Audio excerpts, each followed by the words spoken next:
L'impossibilité d'éradiquer le virus de façon définitive explique la fréquence des récidives et parfois le sentiment de découragement éprouvé devant des traitements perçus comme insuffisamment efficaces.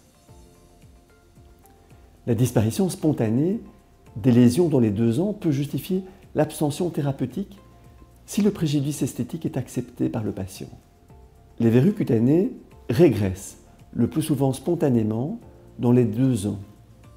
Dans certains cas, les lésions peuvent persister pendant plusieurs années, chez l'enfant comme chez l'adulte, sans autre conséquence qu'un préjudice esthétique, aucune gêne fonctionnelle.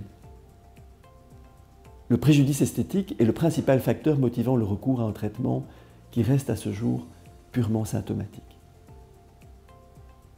En effet, aucun traitement ne permet aujourd'hui l'éradication du virus. L'objectif thérapeutique se résume donc à la destruction pure et simple des lésions visibles par diverses méthodes, aucune d'entre elles n'ayant fait preuve de sa supériorité à long terme par rapport aux autres. Il n'existe donc actuellement aucune recommandation privilégiant une méthode plutôt qu'une autre, et on peut ainsi indifféremment commencer par l'une ou l'autre technique et passer également indifféremment de l'une à l'autre. Le virus ne pouvant être éliminé de façon définitive et pouvant persister en zone périlésionnelle, les récidives sont fréquentes. Il n'est alors pas rare d'éprouver un sentiment de découragement et de relative inefficacité des traitements proposés. Ceci étant dit, le fait de poursuivre les traitements destructeurs, physiques et ou chimiques, paraît raisonnable pour limiter la gêne fonctionnelle ou esthétique provoquée par ces verrues et leur propagation. Le premier conseil est de limiter le degré d'humidité, bien sécher ses pieds, limiter la transpiration par un bon choix de chaussures et de stimuler l'immunité. Il existe plusieurs méthodes physiques de destruction des verrues. Toutes sont plus ou moins douloureuses et peuvent nécessiter parfois une anesthésie locale. En premier, la cryothérapie. C'est de loin la méthode la plus répandue en raison de son extrême facilité d'utilisation et de son faible coût. Elle consiste en l'application locale d'azote liquide. C'est une méthode qui peut être efficace dès la première séance, mais il est souvent nécessaire de renouveler l'opération plusieurs fois pour obtenir la disparition totale des lésions. L'électrocoagulation, le curetage chirurgical ou la vaporisation au laser CO2 sont également parfois utilisés.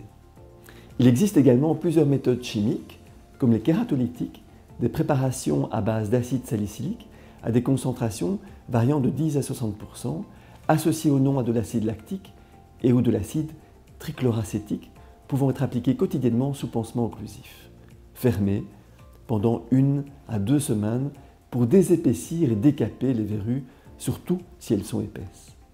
Que les verrues aient été détruites par une méthode physique ou par une méthode chimique, il est recommandé de retourner voir le dermatologue 3 à 4 semaines plus tard afin de s'assurer de la bonne évolution du traitement et de la bonne cicatrisation des lésions.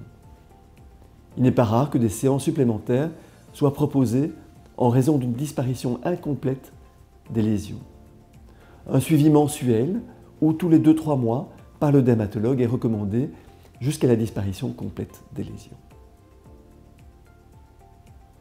Les limites de la médecine traditionnelle dans le traitement des verrues cutanées laissent évidemment la place aux méthodes moins conventionnelles et aux médecines parallèles qui peuvent avoir une certaine efficacité, même si ces dernières ne sont ni scientifiquement documentées, ni scientifiquement validées.